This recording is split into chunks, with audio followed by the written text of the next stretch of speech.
El diagnóstico de la situación inicial en formulación de proyectos.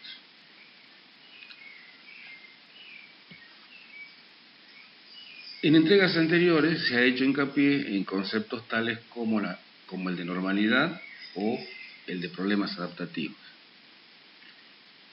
El primero de ellos, normalidad, alude a un estado, a una condición dinámica donde se verifica una recurrencia de ciertos resultados de procesos que definen ese estado de cosas y al que denominamos normalidad. El segundo concepto alude a los fenómenos disruptivos de esa normalidad. Solemos usar el término problema para aludir a cualquier situación que nos afecte negativamente, pero es menos frecuente establecer categorías de problema. No es lo mismo decir, me quedé sin dinero y aún faltan 10 días para el fin de mes, que enfrentar un problema crónico de salud. En una empresa no constituyen problemas de la misma magnitud el hecho que las disponibilidades corrientes no alcancen para pagar los sueldos a fin de mes si se lo compara con la rotura de una máquina, por ejemplo. Todas estas situaciones son, en grado variable, disruptivas de la normalidad, pero unas reportan un grado de criticidad mayor. En otras palabras, unas nos condicionan más que otras. También se planteó que los problemas adaptativos requieren de una solución modelada o planeada y que el proyecto es el instrumento que nos permitiría identificar y ejecutar esa solución. Recordemos que cuando se habla del origen o de los orígenes de un proyecto, se identifican entre las causas, los problemas, las oportunidades, las holguras de recursos, entre otras. Queda claro que cuando hablábamos de problemas, hablábamos de problemas adaptativos, pero en cualquier caso, cuando el proyecto se origina por otra causa, nos vamos a enfrentar siempre a problemas adaptativos.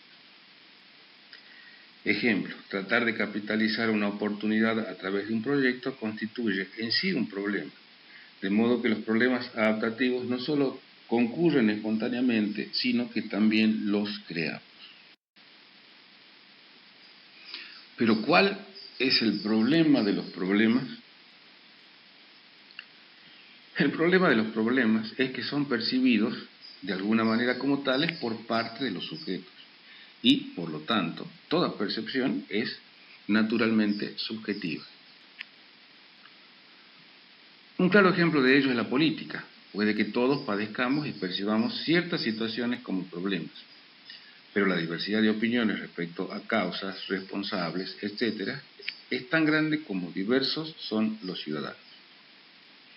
Y si no, hagamos la prueba, propongamos un tema de política nacional y provincial y seguramente terminamos todos enemistados. La discusión, la diversidad de opiniones, la discordia, etc., no invalidan ni solucionan el problema atento a su naturaleza real. La materia del problema es la realidad, y el gran problema es que esta es una construcción, cuando no, una construcción social. Como construcción, la realidad se corresponde con un conjunto de percepciones similares respecto a un mismo objeto.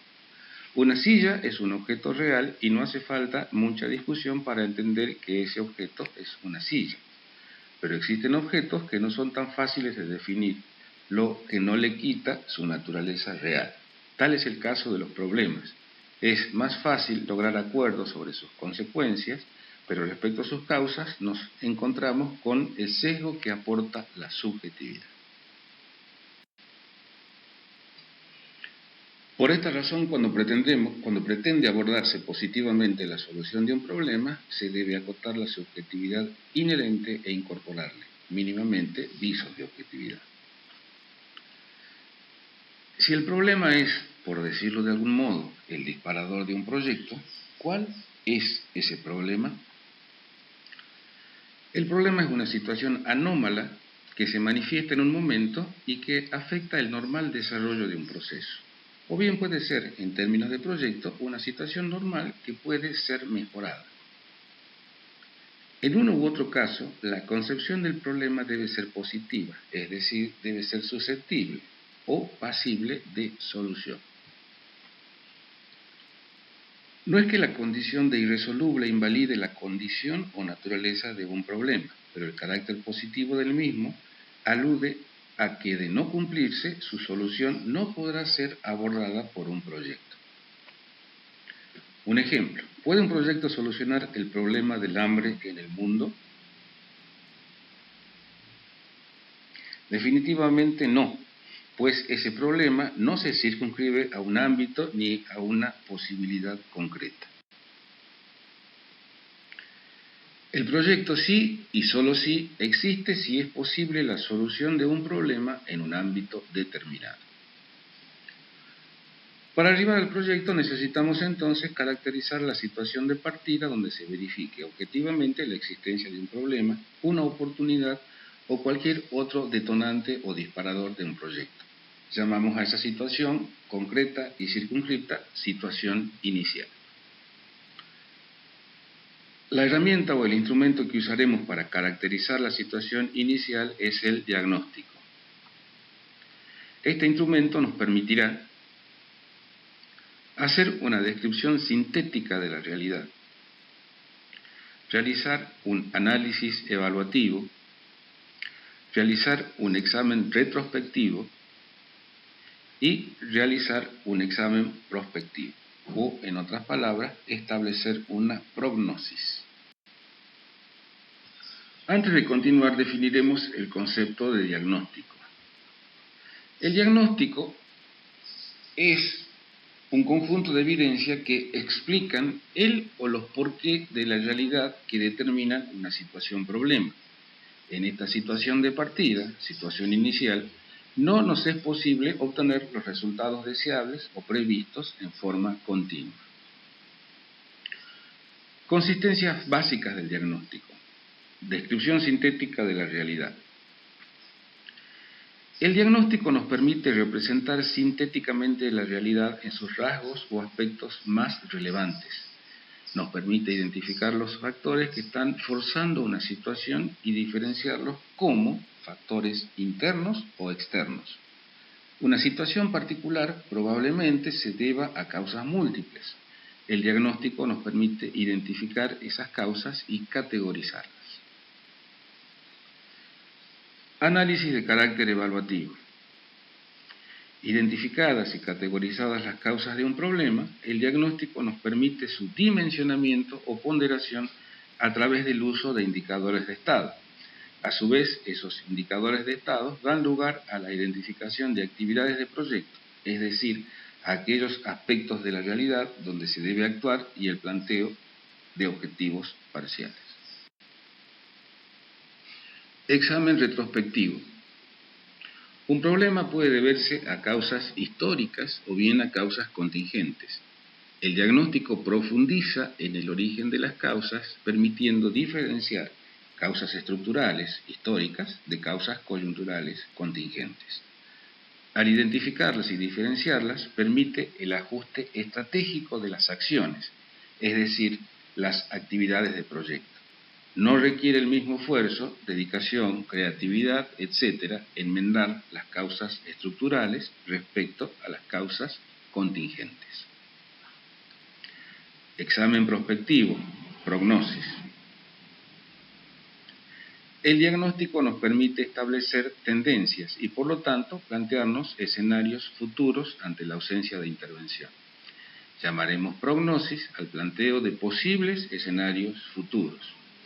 Esta consistencia es importante, pues uno de esos escenarios futuros o escenarios alternativos de intervención mediante corresponde a la denominada situación mejorada por efecto del proyecto. Condiciones del diagnóstico o requisitos que debe reunir un buen diagnóstico. El diagnóstico debe cumplir con un conjunto de premisas a saber: lógicamente consistente. El diagnóstico fundamenta y justifica el proyecto, de allí que deba ser formulado de manera consistente. En ese sentido, su lógica se corresponde con la de un trabajo científico. Debe ser técnicamente concluyente, evitando cualquier ambigüedad en su interpretación. sintético. Si bien el trabajo que implica la elaboración de un diagnóstico es exhaustivo, debe presentarse de manera clara y sintética. Un error frecuente en la formulación de proyectos es enfocarse mucho en el diagnóstico y poco en el proyecto. Participativo. En la elaboración del proyecto deben participar en lo posible el conjunto de los actores involucrados en el mismo. Esto permitirá controlar el sesgo disciplinario y un mayor control de la subjetividad. Permite también el alcance de acuerdos respecto a la filosofía subyacente al proyecto. Carácter positivo del proyecto, del diagnóstico, perdón. El diagnóstico debe dejar en claro, implícita o explícitamente, los cursos de acción probables en los que consistirá el proyecto. Verificable empíricamente. La información o los datos empleados en la elaboración del diagnóstico deben poder ser validados. La calidad de la información de partida hace a la veracidad y precisión del diagnóstico. En todo caso, se debe priorizar la generación de información primaria sobre las fuentes de información secundaria. Estas últimas se usarán solo en el caso que un vacío de información no pueda ser completado con información primaria.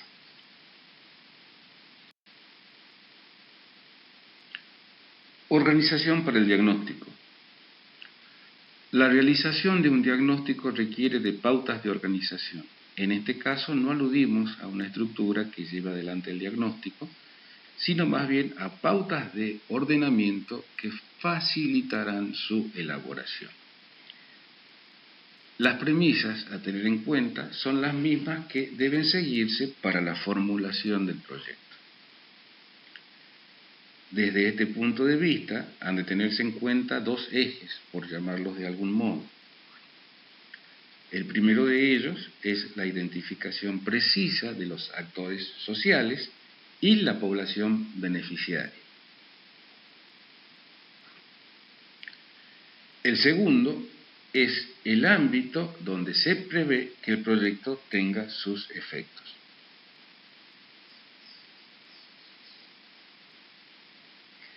Pasamos a detallar el primer caso. Actores sociales y población beneficiaria. Sin importar que se trate de un proyecto público o privado, los actores sociales serán los sujetos y las organizaciones sociales que tendrán alguna injerencia en el proyecto. Recordando el ciclo de proyectos, los actores sociales serían aquellos sujetos y organizaciones involucrados en la ejecución del mismo. En este punto es importante establecer diferencia entre proyectos públicos y proyectos privados. Cuando se trata de proyectos públicos, los actores sociales son los estados involucrados, nacional, provincial, local y organizaciones intermedias, normalmente. Tomemos un ejemplo. Supongamos que el proyecto apunta a mejorar los sistemas de captación, conducción y distribución de agua de riego en un área determinada. Suponiendo aún que el proyecto sea promovido desde el ámbito nacional, participarán de la ejecución del mismo el Estado provincial, el Estado local, las asociaciones de productores, el consorcio de regantes y eventualmente los proveedores o prestadores de servicios privados para la ejecución del mismo. En un proyecto privado, circunscripto al ámbito de una empresa, participarán en la ejecución del proyecto los directivos, los técnicos, el resto de los empleados, los proveedores y eventualmente los clientes. Población beneficiaria.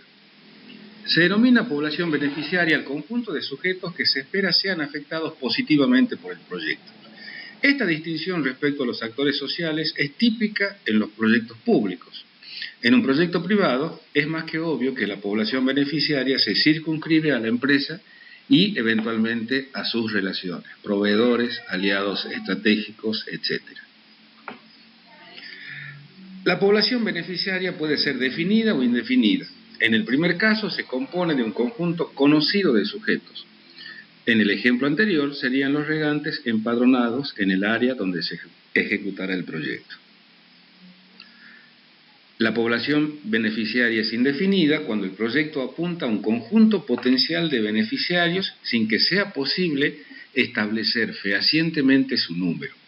Sería el caso de los proyectos de crédito, por ejemplo, donde los límites del proyecto están definidos por un fondo disponible para préstamos y no por una cantidad de beneficiarios. Al momento del diagnóstico es fundamental el conocimiento de los actores sociales que participarán de alguna forma en el proyecto, aun cuando estos no participen del diagnóstico. Ambiente del proyecto. Todo proyecto es limitado en cuanto a su alcance. Su meta es finita, no solo en el tiempo, sino también en cuanto a sus efectos. Si relacionamos los alcances del proyecto con los actores sociales involucrados, observamos que de una u otra y en grado variable, el proyecto afectará a una diversidad de sujetos, sean estos o no actores sociales.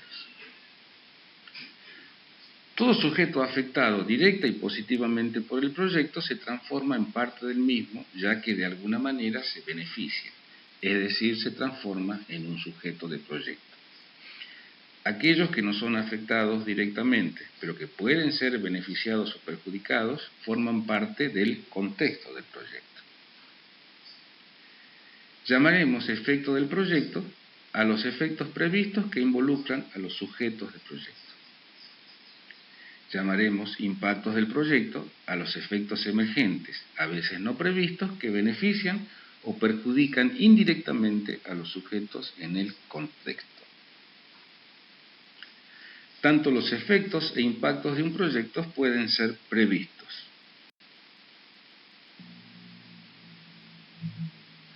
Los efectos de un proyecto son internos, o sea, hacia su interior. En función de esos efectos, productos esperados, es que se determina la viabilidad interna del mismo. Los impactos afectan al contexto, determinan la viabilidad externa al considerar las consecuencias de la ejecución de un proyecto en el contexto o ambiente donde se instrumentará. Para poder prever efectos e impactos es importante definir los límites del proyecto. Definiremos un límite único o hacia adentro y este límite está determinado por la posibilidad de ejecutar el conjunto de las acciones o actividades del proyecto. El ámbito donde el proyecto es ejecutable y sus efectos pueden ser observados lo denominaremos microambiente del proyecto. Al establecer el límite queda un marco o ámbito sobre el que no se puede actuar y no es modificable en forma totalmente previsible. El proyecto va a producir ciertos impactos y a este ámbito lo denominaremos macroambiente del proyecto. Sintetizando entonces, en lo que denominamos el microambiente del proyecto, existen problemas y estos problemas pueden ser solucionados. Puedo solucionar esos problemas. Las actividades del proyecto pueden ser realizadas totalmente y se pueden prever los efectos del mismo. En el macroambiente del proyecto existen problemas, pero su solución depende de condiciones que no pueden ser modificadas por el proyecto. Este macroambiente contiene y viabiliza las acciones del proyecto. En el mismo no hay efectos previstos por el proyecto, pero sí consecuencias emergentes, impactos que afectan en menor o mayor medida a todos los sujetos. Representación gráfica del ambiente de un proyecto. En este caso representamos al proyecto como un círculo. A su vez, este círculo dispone de un continente. Está contenido en aquello que llamamos su contexto. El proyecto como tal prevé un conjunto de acciones que desencadenarán ciertos efectos hacia el interior del proyecto. Pero a su vez, la ejecución del mismo traerá consecuencias emergentes hacia el conjunto, y a estas consecuencias emergentes las vamos a denominar impactos del proyecto. El perímetro del círculo, en este caso, está mostrando aquello que llamamos el límite de posibilidad. Es decir, hacia el interior, todas las acciones del proyecto pueden ser ejecutadas, sus efectos previstos y el conjunto de los recursos y factores son administrables, es decir, están bajo el dominio o manejo de la unidad ejecutora del proyecto. Tanto las condiciones externas como internas están definidas por la concurrencia de factores que no son otra cosa que los componentes o rasgos predominantes de la realidad que determinan una situación y convergen en un determinado tiempo y lugar. Los factores que explican esta situación pueden clasificarse de la siguiente manera. Esta clasificación es tentativa, se pueden clasificar de muchas formas. Nosotros solamente aportamos la que creemos la más conveniente. Factores externos son generales a la situación estudiada, afectan en mayor o menor medida a todos los sujetos y no pueden ser modificadas por una iniciativa individual o aislada. Son normalmente condicionantes de los resultados observados.